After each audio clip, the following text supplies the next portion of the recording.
girl Brittany here, and welcome to BrittPositivePodcast. Thank you so much for tuning in. I hope you all are staying safe and staying positive. To keep up with us here, you can follow us on Instagram, Twitter, and you can listen to us on YouTube, Spotify, Apple, and Anchor. Now, if you're listening to us on YouTube, then click that subscribe button and notification bell as well to see when we have posted. And if you're listening to us on Spotify, Apple, or Anchor, then you can click that follow button to join the Brit Positive Fam Bam and download this podcast so you can listen to it on the go. All the links are down below so you can join in spreading the positivity with us. Now, let's get into our Brit Positive quote of the day, which is, grow through what you go through. Our topic of the day is story time, how we met. And I'm going to do this story time with my guest co-host, Miranda. You guys heard her before, and she's back again with her story on how she met her fiance. Welcome, Miranda. Thank you for having me. I feel so honored to be here. I'm happy for you to be here. You're always such a good time, so I had to just bring you back. Thank you. It's such an honor. Okay, so how you been, by the way? How has COVID and the whole pandemic and lockdown has been treating you? I mean, I really can't complain just because I do go to work, but then I like staying home at the same time, so it's fine for me. Okay. And I live with my parents, so I get to see everyone I love every day, all day, so it's good for me. That's good. That's really good to hear. Okay, so let's get into our topic. So I thought of you when this topic came to mind because, you're such a lover. You love, and you're always expressing it and excited about it and talk about your fiance. So I was just like, you know what? Let the world hear this beautiful love story and, the positives, the negatives, all about it, and let's have fun with it. Okay. All right, so my first question for you is, when you were single, mentally, were you searching for a boyfriend, or were you, single, ready to mingle, or were you looking for a relationship at the time when you were single before you met your fiance? I was not looking for a relationship, no. I was just, I wouldn't say freshly single, but I was single for about 7 months. Mm-hmm. So I was just like, okay, you know what? I'm just going to do me for a bit and kind of take, time for myself. Mm-hmm. And I wasn't really looking, especially not for a relationship that's serious, I just wanted to be me and have some me time without anyone judging me. So it was just you, yourself, and you were in that headspace, basically. Yeah, just me hanging out by myself. Okay, cool. So how did you meet your fiance and his name? What's his name? So funny story. His name is Travis. Mm-hmm. And so I was working actually at Pizza Hut as a waitress because they had waitresses way back in the day for Pizza Hut. And a guy came in and I was waiting tables, and he was like, hey, I just bought a bar. Do you want to be a waitress? And I was like, me? Be an actual bartender? I don't know how to do that. And he was like, yeah, come by. And I had worked at Moore's at the time too, and it was so funny because I said, he was like, why do you work at Moore's? And I was like, as a joke, I said, of course, to make sure men look good. And so we started talking, and he was like, whatever you do, if you see Travis, just don't, because he's my head manager at the bar that I just bought. Mm-hmm. He's like, don't hit on him. Really? The guy actually said that to you? Whatever. The guy actually said that to you? Yeah. Oh my gosh. I was like, okay, I won't. And then I actually didn't apply to the bar for about, I think, 3 weeks. Because I was like, you know what, it could be a scam. I don't really want to go in. And then I ended up going in because I talked to my mom about it. And she was like, just go put your resume in. It could be fun. So I went and put my resume in. And I gave it to the daytime waitress. And she was like, you know what, Travis is going to call you later. Mm-hmm. Trav called me in for an interview. He literally hired me right on the spot. And I was like, hey, I don't have any experience. I'll see you back here on Friday. So he trained. So I got in there the next day with him. Mm-hmm. And we were training, and he was showing me the ropes. And obviously, like I said, I was super new to bartending. So I did not know what I was doing. And this guy, Travis, was like, oh, this guy needs a beer. And I'm like, what kind of beer are we talking about? Mm-hmm. So Travis and I flirted actually for a couple weeks. Oh, wait. So when did you how do I explain? How do I question this? How did you know he was vibing with you as well? Was it just flirting automatically, on both parts, or you were working it up, or he was working it up? I didn't, so I brought my phone. Actually, it happened the first night. So I brought my phone with me to the bar, right? Because I didn't know, like, are you allowed to keep your phone on you? Like, what do you do, right? Because some people are super skeptical about that. Mm-hmm. So my friend Emily called me, and her name is MZ Poo in my phone. Mm-hmm. And he let me keep my phone on the bar, which it shouldn't be, right? So she called me while I was working, and Travis came up to me. He was like, your friend MZ Poo called. And I was like, oh, sorry, like, not trying to make it's not a good impression, right? Like, you know, childish nickname. Mm-hmm. And he was like, that's kind of cute. And I was like, excuse me, you think that's cute? And then we just vibed for a bit. And then we would, like, text every day. And then, like, I think the first night he asked me to go to the other bar with them. And I said no because I had a mother who was texting me nonstop being like, when are you going to come home? So I went home the first night. And then my second shift, which is literally the next day. So this was a Friday. So on the Saturday I came in and he goes, okay, well, you have to come to the bar with us tonight. Mm-hmm. So I'm like, okay, like, I'll go to the bar, but, like, I only had my G2, so I wasn't going to, like, drink or anything. I was like, I'll just come and meet everybody. Mm-hmm. So I, like, hung out with them for a bit, and then I dropped Travis home, which was literally 2 seconds from this bar. I just didn't want him to walk. Mm-hmm. And he texted me, and he was like, sorry, I'll back it up. When I dropped him home, I waited for him to get in because, you know, as people do, when they drop people home. Mm-hmm. And he texted me when I got home. He said, no one's ever waited to see if I've gotten home safely, like when they dropped me off. Mm-hmm. And I said, well, it's a nice thing to do. Like, why wouldn't people do that? Mm-hmm. And he was like, I have some feelings about it, but I'm not going to share them with you because I'm your boss. And I was like, okay, cool. Whoa, slow down. Okay, let me piece this together real quick. So you were working at Pizza Hut and a morgue. By the way, as your friend, I never even knew that. You never told me that. I swear I did. I swear I was like, listen, I worked at morgue. It was only for, like, I'm not kidding you, like 6 months. Oh my God. I didn't know you worked with dead bodies. My goodness. Morgue, sweetie, the suits. You fix suits. Oh. Oh my God. I thought you worked with dead bodies at a morgue. So backtracking here, you worked at Pizza Hut and your other job, and then you got offered a job on the spot at your other job, and then the guy who offered you the job was like, yeah, just don't, like, flirt with the other boss, which I don't know why he mentioned that. Was it like he just saw where you and him would probably do that with each other? I don't know. And I was expecting, like, Chris Hemsworth to be at the bar, let me tell you that. Okay.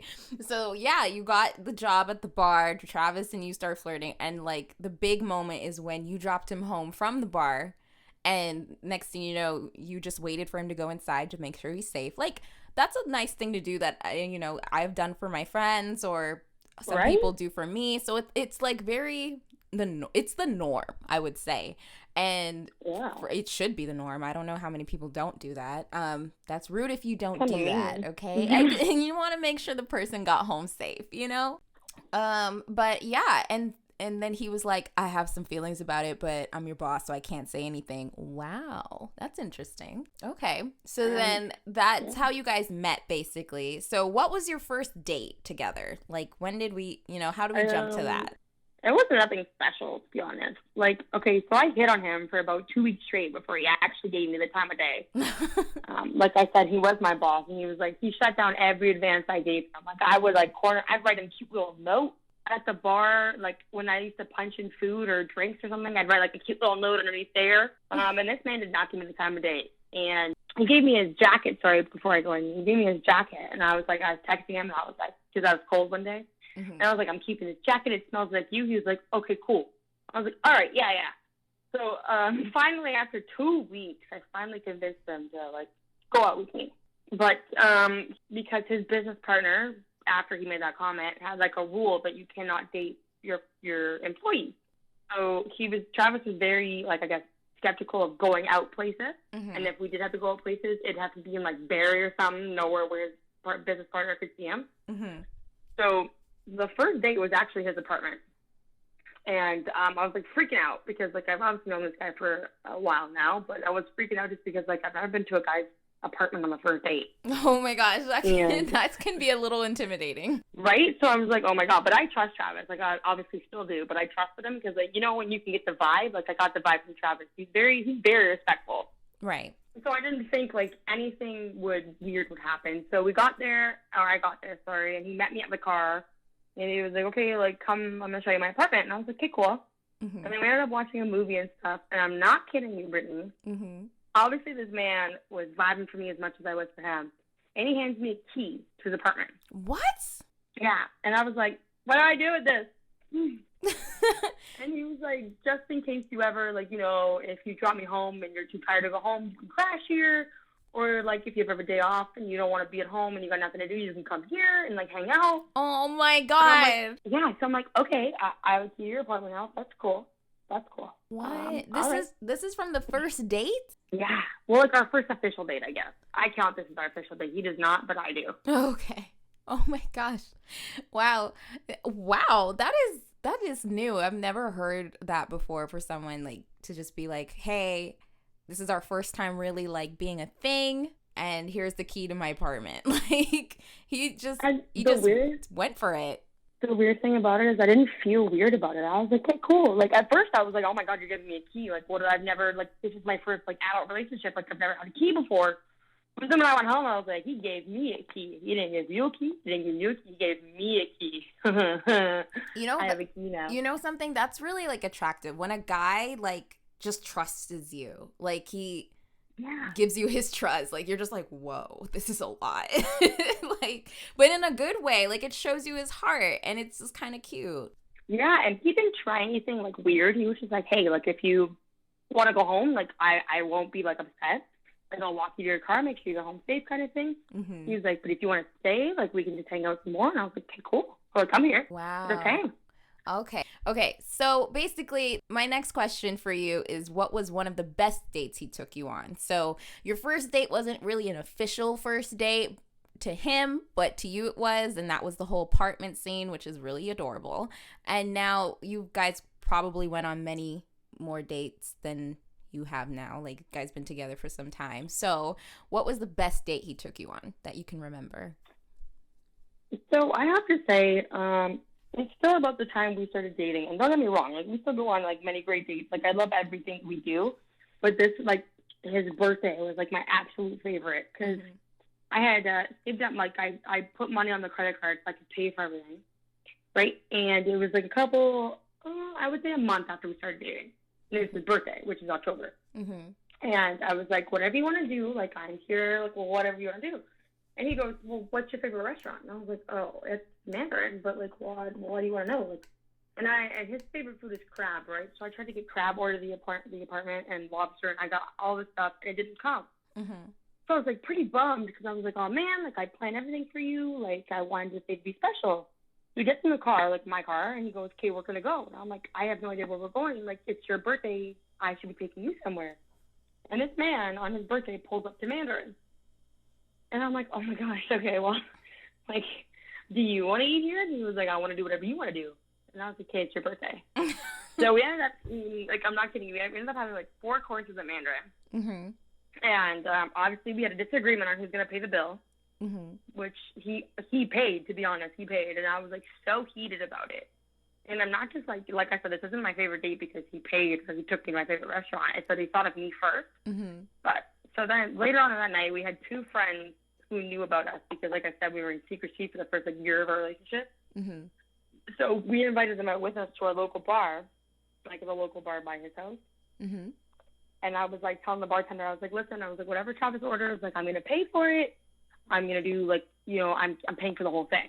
Right. She goes, yeah, no problem, not a problem. So the end of the night comes, and I don't have a bill.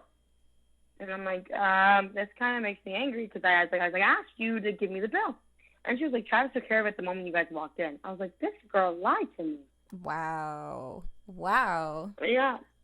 So while he was at the bar, though, because I went to go, like, change my outfit in a way. But I went back to the apartment, I cleaned it, I bought him water bottles, like, I bought him an outfit, because obviously, like I said, I worked at Moore's, the men's clothing store, and I left it there for him to come home to. And so we got back to the apartment, and he literally was like, no one's ever done this for me. And I was like, what do you mean? And he was like, no one's ever wanted to take me out, wanted to pay for me. No one's ever bought me clothes as a gift. No one's ever cleaned my apartment. And he was like, what a good girlfriend. And this is the first time we ever said girlfriend, right? Or boyfriend. I was like, oh my gosh, okay. Wait, so you guys became like an official girlfriend and boyfriend, but like you guys never said it? Like never say, hey, are we exclusive? No. You never had the talk? No, we just assumed it was just the two of us because we worked together all the time. So we saw each other. Mm-hmm. We just assumed it was him and I, right? Okay. Then he officially called me his girlfriend. I was like, oh my gosh, okay. And it was on his birthday. He was just like, wow, my girlfriend. Mm-hmm. And that's when you were like, oh, I guess we are like that thing. Yeah. We're in a relationship. Okay. So, you know, another question I got for you is, what was something important that stood out to you while you were dating him? What do you mean important? Like something meaningful, like something that just stood out to you where you were just like, this guy, he's different and I like him. There's always something important about somebody that will stand out to someone, you know, even in friendships. So what was something that stood out to you while you were dating him that just made him so different for you to just want to pursue that? I mean, you already were attracted to him, but what was something that, you know, you can be attracted to someone and it's like when you find out who they are is when you kind of like see if you like them still or not.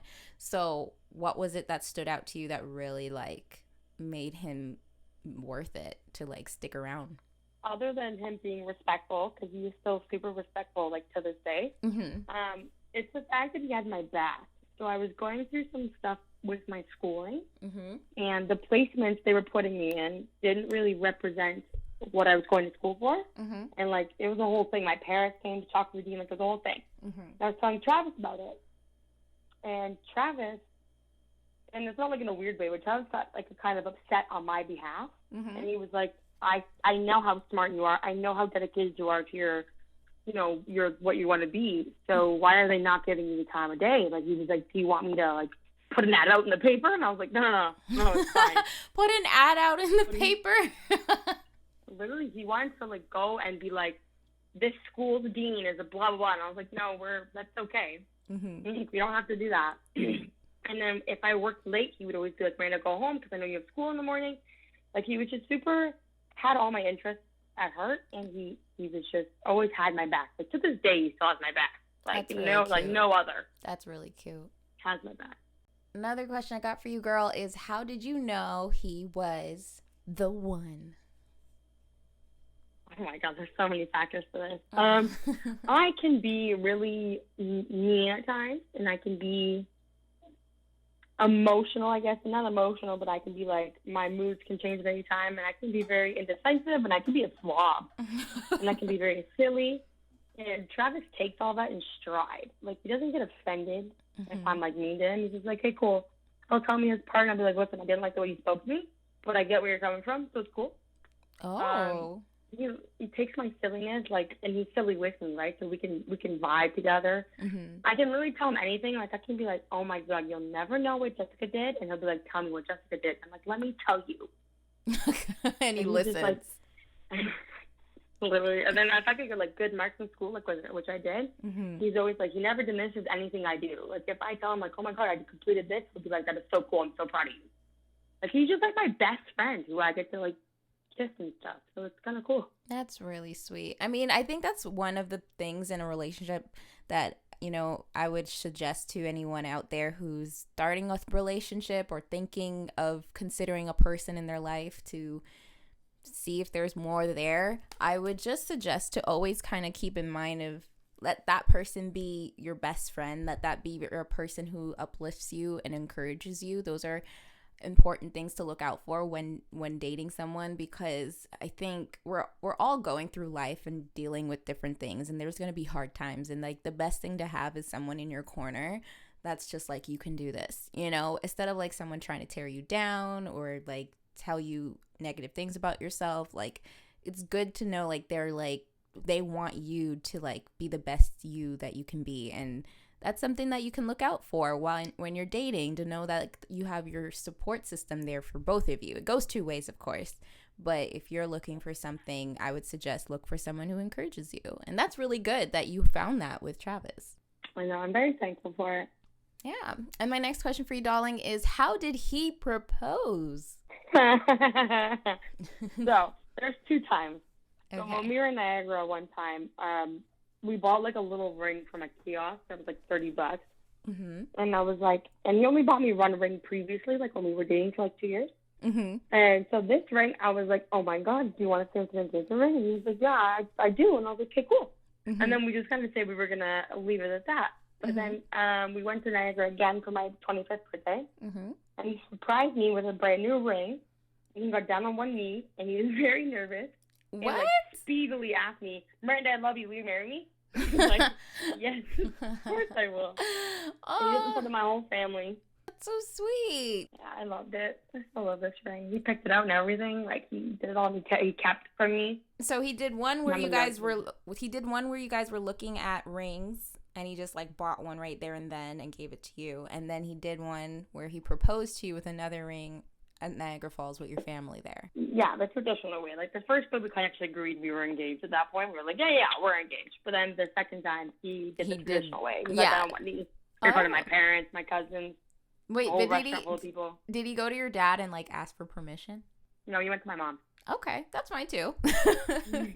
That's fine too. As you know, my mom's like, my main girl, so. I know your mom is like your best friend, so that's totally normal. And my other question for you would be, what's the positive in being in a relationship? Like, what is something that people, because, some people might be like, oh, relationships are so difficult. They're so hard. They're so draining. They're so this. And it's like some people don't even want to put a title to it anymore. They kind of just, I don't know, they're just doing their own thing, which is fine. But, just for those who still want to do it the traditional way of actually dating and getting in a relationship before anything serious, what is something positive that you find in relationships?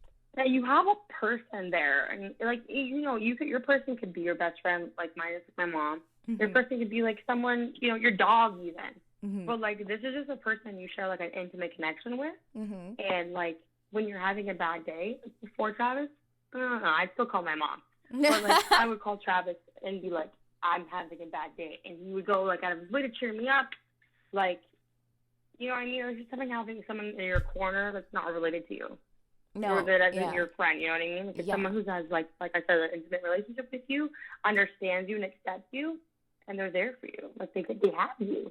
They got you everything. If you're sad, mad, hungry, depressed, they generally do everything for you, and that, I think, is a really positive thing. Because some people need support systems, and I know I've got one in Travis. That's really nice, sweets. I would suggest, a thing that could be positive in relationships is just that you found that person, or my hope is you find that person that is someone you can be yourself with. I think that's a beautiful, beautiful organic thing to have, because not everyone you feel comfortable enough to be really yourself with, unless they're like your family, I guess. But even that, some people have some different opinions on. But I think it's beautiful to be in a relationship where you're truly yourself and someone loves you for you.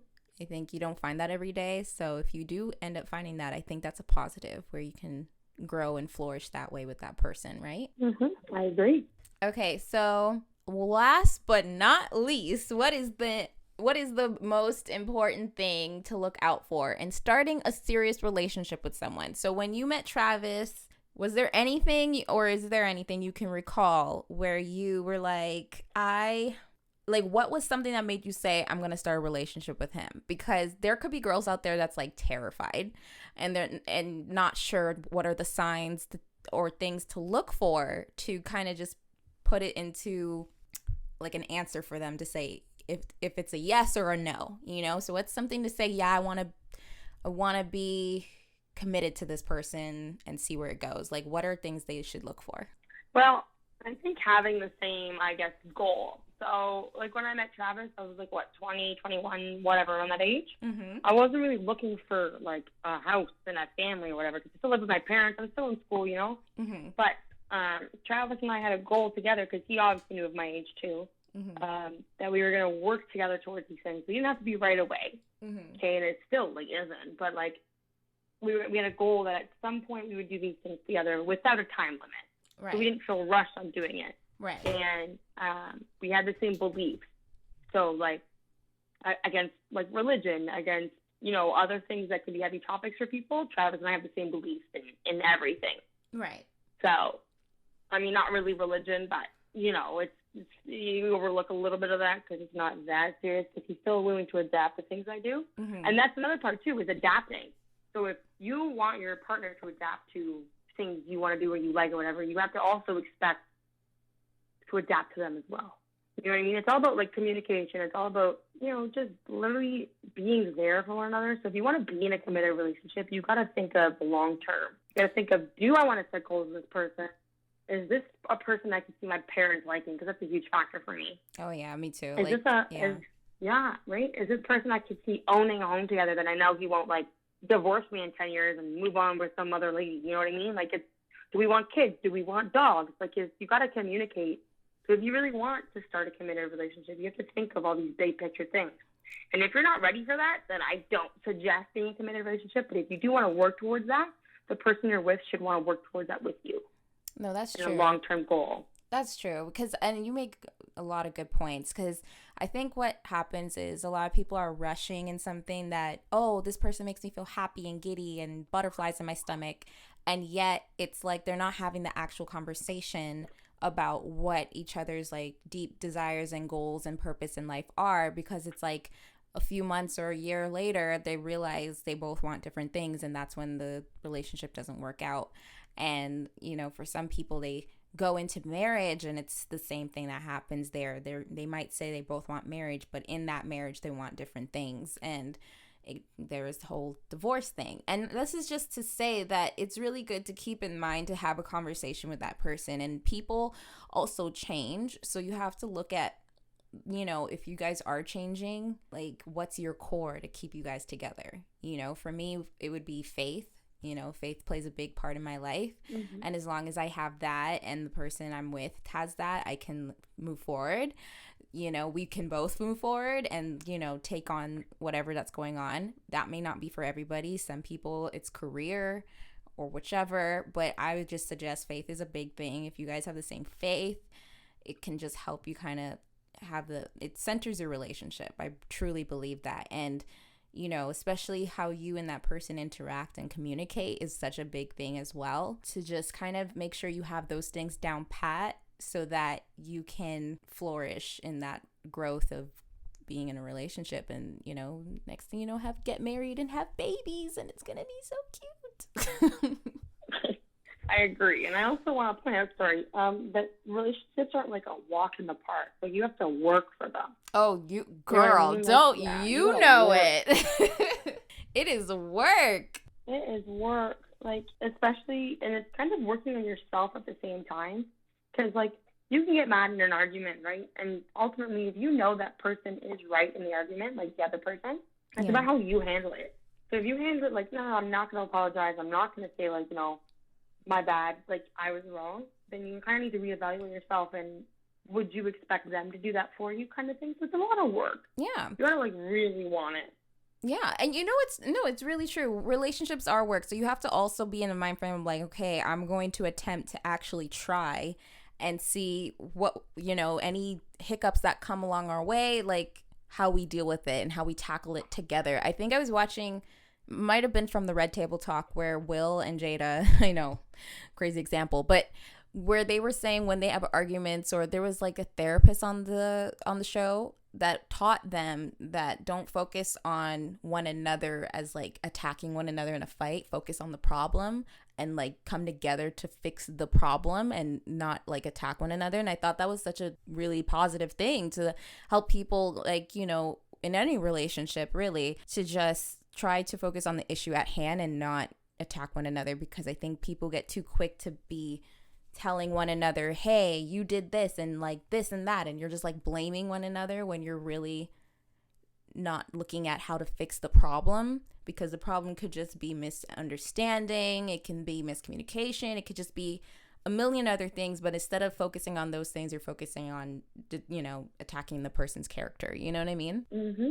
So you gotta be mature enough to deal with it, basically. Like, you gotta be able to understand that other people have basically emotions and feelings too, right? So you have to be able to understand that other people are going through things, and you have to accept it too, you know? Like, you can't just discover yourself and what you could handle.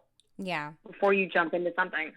No, that's true. And do you think like fighting is healthy? Like, I don't know, some people get freaked out if like they start fighting with somebody way too often. But do you think like fighting in a relationship, doesn't it help you and that person grow closer together? You know, like, do you think that? Yes and no. So if you're fighting over dumb things like who rearranged the pillows, like that's a thing that can be just a casual discussion. You know what I mean? Mm-hmm. But if you're fighting over something that actually matters and it's important to you or it's important to the other person, and when I mean like fight, I mean like a heavy disagreement, because fighting is like, you know, fighting.